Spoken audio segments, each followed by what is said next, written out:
Caring for your indoor plant. 1. Select an area in your house that gets adequate sunlight. Plants require sunlight in order to undergo photosynthesis. 9.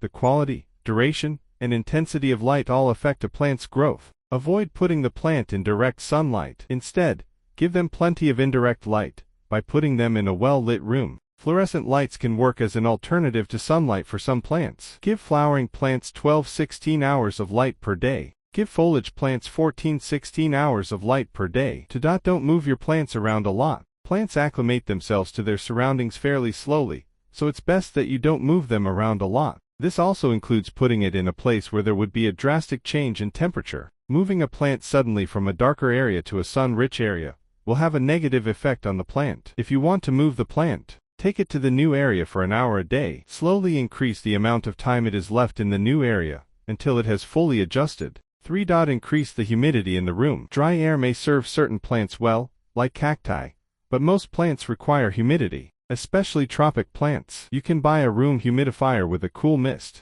and make sure it's close enough to provide moisture in the air to the plant, but not get the foliage or flowers wet. A cheaper option to buying a humidifier is to fill a tray with pebbles. Add water just up below the tops of the pebbles. As the water evaporates, it will humidify the room. You can also fill a spray bottle with distilled water and mist the plants to give them extra moisture. Wilting, brown leaves, and flower buds that develop poorly are signs that your plant is suffering from low humidity. Grouping your plants together helps raise humidity. 4. Fill your pot with a balanced 10-10-10 fertilizer. Most houseplants thrive in balanced 10-10-10 fertilizer. Houseplants need the nutrients from potting soils and fertilizers in order to survive. If you don't repot the plant or add new nutrients to the soil, the plant will eventually die. The first number stands for nitrogen, second number for phosphorus, and the third for potassium. If you have a flowering plant, you can buy a fertilizer that is high in potassium. If you have a foliage plant, you should get a fertilizer or potting soil high in nitrogen. Plants also require micronutrients that need to be replenished by adding potting soil or fertilizer in order to survive. Cacti or succulents require a special potting mix specifically designed to drain water efficiently.